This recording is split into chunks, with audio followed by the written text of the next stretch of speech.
Hello दोस्तों, एक बार फिर से स्वागत है आप सभी का हमारे YouTube चैनल GD ट्यूटोरियल्स में। आज मैं फिर से स्ट्रेन एनर्जी मेथड पे एक प्रॉब्लम लेकर आया हूँ। ये स्ट्रेन एनर्जी मेथड से हमें डिफ्लेक्शन फाइंड आउट करने के लिए बताएगा। पिछले वीडियो में हमने देखा था कि स्ट्रेन एनर्जी मेथड का यूज करके हम लोग हॉरिजॉन्टल डिफ्लेक्शन कैसे फाइंड आउट कर सकते हैं। आज हम लोग वर्टिकल डिफ्लेक्शन फाइंड आउट करने के लिए सीखेंगे। तो चलिए देखते हैं जो हमने क्वेश्चन लिया है वो क्या कहता है, फिर उसके अनुसार हम लोग आगे बढ़ेंगे। ठीक है, तो चलिए देखते हैं। यहाँ हमारा क्वेश्चन है डिटरमाइन द वर्टिकल डिफ्लेक्शन। देखिए यहाँ लिखा हुआ है vertical deflection of point C in the frame.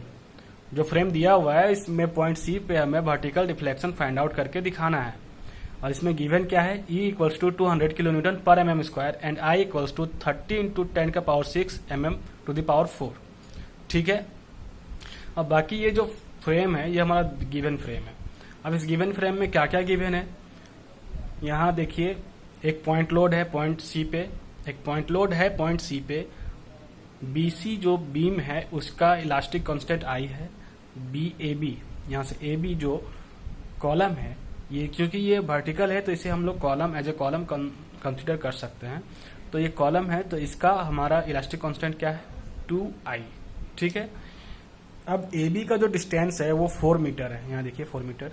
और जो BC का जो डिस्टेंस है वो यहाँ से 3 मीटर है। ठीक है दोस्तों, जब भी ऐसा फ्रेम आपको दिखे कभी भी strain energy method find out करने के लिए या फिर स्ट्रक्चर एनालिसिस का कोई भी प्रॉब्लम दिखे ऐसा, तो उसमें आप पहले फ्री बॉडी डायग्राम जरूर बना लें, जिससे आपको बहुत ही आसानी होता है। जैसे कि मैंने यहाँ पे फ्री बॉडी डायग्राम इसका बना के रखा है। ठीक है, वीडियो ज़्यादा लंबी नहीं हो जाए इसलिए मैंने पहले से ये करके रखा है। तो देखिए जो यहाँ बीम BC है उसको हमने यहाँ पे बनाया और ये जो AB है उसे हमने यहाँ बना रखा है। ठीक है, इस बीम BC में देख रहे होंगे आप यहाँ पे 1 किलो न्यूटन का लोड पहले से पॉइंट लोड लग रहा था।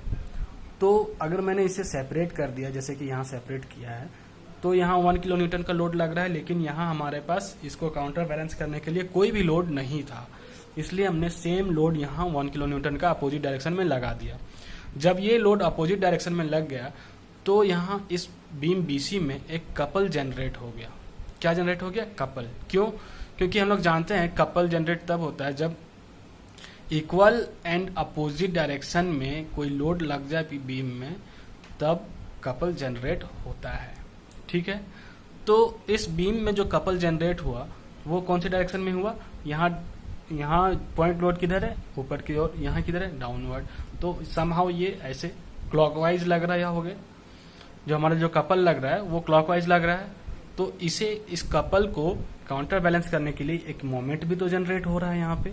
वो मोमेंट किधर हो रहा है, कपल के अपोजिट डायरेक्शन में। कपल के अपोजिट डायरेक्शन में कपल किधर लग रहा था, क्लॉकवाइज, तो मोमेंट किधर लगेगा, एंटी क्लॉकवाइज। ठीक है, तो यहाँ 3 किलो न्यूटन मीटर का मोमेंट लगा। अब ये मोमेंट 3 किलो न्यूटन मीटर का क्यों लगा, तो हम इसे जानते हैं।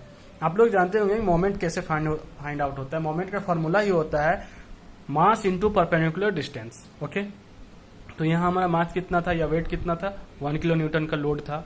ठीक है, वही मास 1 किलो न्यूटन का था। डिस्टेंस कितना है, 3 मीटर, तो 3 इंटू 1 कितना हो गया, 3 किलो न्यूटन मीटर। ओके, तो यहाँ मोमेंट हमारा एंटी क्लॉकवाइज डायरेक्शन में लग गया। अब चूंकि आगे चलते हैं, देखते हैं। अब चूंकि ये जो कॉलम है AB, ये भी तो इसी बीम से अटैच है BC से। देखिए यहाँ AB जो है ये BC से अटैच है। ओके, BC से अटैच है। तब इस केस में क्या होगा, ये जो पॉइंट लोड 1 किलो न्यूटन है वो तो समहाउ यहाँ भी वर्क करेगा। ठीक है, तो जब यहाँ वर्क करेगा 1 किलो न्यूटन, तो उसको काउंटर बैलेंस करने के लिए नीचे से भी तो एक लोड लगाना पड़ेगा, हमने लगा दिया। ठीक है, अब जो मोमेंट यहाँ पे था, ये मोमेंट समहाउ यहाँ भी आ जाएगा, ट्रांसफर हो जाएगा, क्योंकि ये दोनों पॉइंट तो कनेक्ट था, इसे हमने अलग कर दिया है। तो वो लेकिन अपोजिट डायरेक्शन में, तो अपोजिट डायरेक्शन में फिर से यहाँ आ गया। अब इसे बैलेंस करने के लिए एक लोड और एक मोमेंट हमने यहाँ भी लगा दिया। ठीक है, अब आगे चलते हैं। अब आगे हम जैसे ही बढ़ते हैं तो हमने यहाँ देखा, आप देख रहे होंगे कि एक टेबल बना रखा है हमने। तो ये टेबल क्यों बना रखा है? क्योंकि हमने जैसे ही यहाँ पे देखिए BC और AB को अलग अलग पोर्शन मान करके उससे सेपरेट कर लिया, इसीलिए BC और AB को हमने यहाँ भी अलग पोर्शन मान लिया। अब ओरिजिन C क्या है? ओरिजिन जहाँ भी लोड लग रहा है, जहाँ भी हमें वर्टिकल डिफ्लेक्शन फाइंड करना है, जहाँ लोड लग रहा है उसी को हम ओरिजिन मानते हैं। तो यहाँ लोड लग रहा है C। अब ये जो लोड है 1 किलोमीटर ये B पे लग रहा है, इसलिए AB का जो ओरिजिन है वो B। ठीक है, BC का ओरिजिन C, AB का ओरिजिन B। अब लिमिट कितना है? लिमिट BC का लिमिट यहाँ देखिए 0 to 3 मीटर तक है, तो ये 0 to 3 होगा, 3 हमने लिख दिया। AB का 4 मीटर है तो 0 to 4। अब स्ट्रेन एनर्जी मेथड का फॉर्मूला में हम लोग देखें कि एक बेंडिंग मोमेंट जरूरत है। स्ट्रेन एनर्जी मेथड से हमें डिफ्लेक्शन फाइंड आउट करने के लिए बेंडिंग मोमेंट का होना बहुत जरूरी है। तो इस बीम में यहाँ पे क्या है, हमारा 1 किलो न्यूटन लोड लगा हुआ है। ठीक है, तो इस 1 किलो न्यूटन लोड से किसी डिस्टेंस x पे हम बेंडिंग मोमेंट फाइंड आउट कर लेंगे। तो क्या होगा, ये 1x हो जाएगा। ठीक है, लेकिन यहाँ पे देखिए, यहाँ पे इस बीम के परपेंडिकुलर कोई भी लोड नहीं लग रहा है, तो यहाँ पे हम लोग बेंडिंग मोमेंट कैलकुलेट नहीं कर सकते हैं। लेकिन मोमेंट तो यहाँ लग रहा है, ये जो मोमेंट यहाँ था वो तो मोमेंट यहाँ ट्रांसफर हो चुका है, तो इस मोमेंट को हम लोग कैलकुलेट करेंगे, इसको अज्यूम करेंगे। तो कितना है, 3 किलो न्यूटन मीटर। तो हम लोग बेंडिंग मोमेंट की जगह पे 3 किलो न्यूटन सिर्फ लिख देंगे। ठीक है, अब ये सारा डाटा आ गया। अब इन सारे डाटा को हमें स्ट्रेन एनर्जी मेथड का जो फॉर्मूला है स्ट्रेन एनर्जी का, उसमें पुट करना है और हमें डिफ्लेक्शन फाइंड आउट करने तक पहुंचना है। ठीक है, तो चलिए हम लोग आगे बढ़ते हैं। स्ट्रेन एनर्जी का फॉर्मूला, लेकिन स्ट्रेन एनर्जी का फॉर्मूला कैसे लगाएंगे? पहले BC के लिए फिर AB के लिए। ठीक है, BC प्लस AB दोनों को ऐड कर देना है। ठीक है, तो चलिए देखते हैं आगे क्या होता है। यहाँ का AB, ये AB के लिए लिख रहे हैं, तो AB का क्या है, लिमिट 0 to 3, मोमेंट क्या है x, और ये m²/2EI होता है, 2EI हमने लिख दिया इंटू dx। ओके, अब आगे बढ़ते हैं।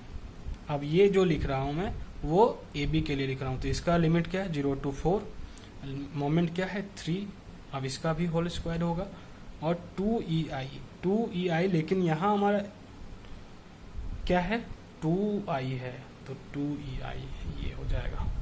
ठीक है, अब हम लोग जैसे ही इसको इंटीग्रेट करेंगे, तो हमारा क्या हो जाएगा 1/2EI x⁻³ फिर 9/4EI, सॉरी 9 नहीं आएगा, 1 आएगा। अब यहाँ आएगा 9x/4/0। ठीक है, यहाँ तक समझ गए आप? अब आगे बढ़ते हैं। अब इसमें हम लोग इसका x का जो लिमिट है 0 to 4 और 0 to 3 और 0 to 4 वो हम इसमें पुट करेंगे, अपर लिमिट और लोअर लिमिट। उसके बाद देखते हैं आगे क्या बचता है। अपर लिमिट और लोअर लिमिट को पुट करने के बाद हमारे पास आ जाएगा 3 का क्यूब, और यहाँ आ जाएगा 9 into 4। ओके, अब आगे बढ़ेंगे तो हमारे पास इसको कैलकुलेटर से कैलकुलेट करेंगे तो आ जाएगा 13.5/EI। मैंने पहले ही कैलकुलेट करके रख लिया फ्रेंड्स, आप कैलकुलेट कर लेंगे।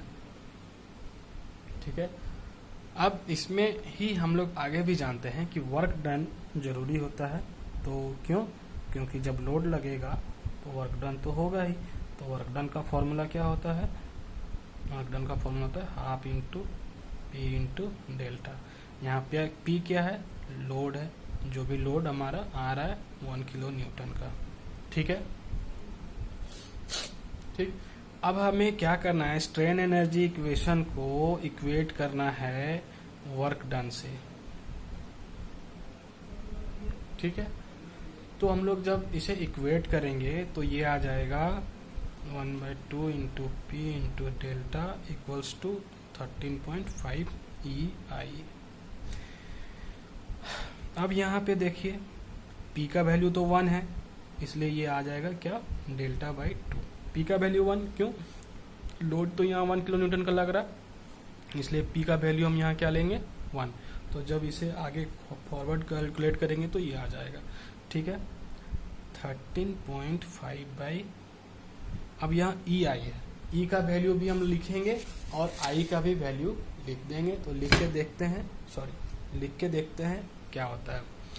तो 200 इंटू 30 इंटू 10 का पावर 6। अब अगर हम इसे 10 का पावर -6 से मल्टीप्लाई कर दें तो ये mm से मीटर में हो जाएगा, क्योंकि E और I का जो हमें वैल्यू था वो mm में दिया हुआ था, इसे हम लोग मीटर में कर लेंगे। तो यहाँ से डिफ्लेक्शन आ जाएगा कितना, 27/6000 मीटर। मीटर में हमारा डिफ्लेक्शन इतना आ जाएगा।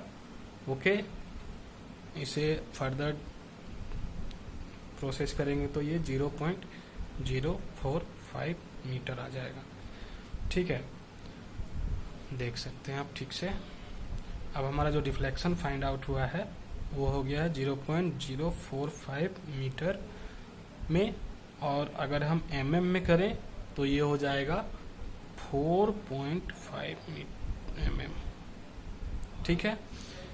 बस यहाँ 100 से मल्टीप्लाई कर देना है, ये mm में फाइंड आउट हो जाएगा, ठीक है। इन mm ये हमारा आंसर है, इन मीटर ये हमारा आंसर है। ओके, एक बार फिर से देख लेते हैं यहाँ से क्या क्या हमने पढ़ा है, ठीक है। तो देखिए, पहले हमने इस फ्रेम को एनालाइज किया, उसके बाद हमने इसका फ्री बॉडी डायग्राम बनाया। फ्री बॉडी डायग्राम में जो भी हमें एसेंशियल था हमने सारा बैलेंस किया इक्वेशन की तरह। उसके बाद हमने इसे एक फॉर्मेट में बना के इसको पुट कर दिया ताकि हमें इजी हो कुछ भी फाइंड आउट करने में।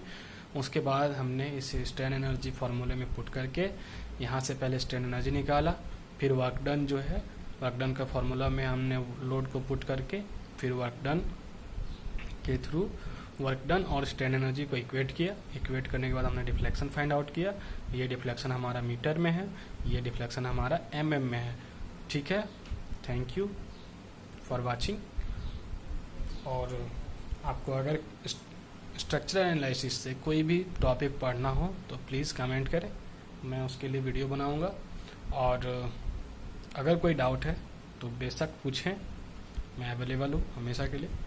और सब वीडियो अच्छा लगा हो तो लाइक, सब्सक्राइब और शेयर ज़रूर करें। ये तो बताने की ज़रूरत नहीं है, आप लोग खुद समझदार हैं कि अगर वीडियो अच्छा लग रहा हो तो क्या करना है, बाकी आपकी मर्ज़ी। बहुत कोई होते हैं जिन्हें अच्छी नहीं लगती है, बहुत को अच्छा लगता है, तो आप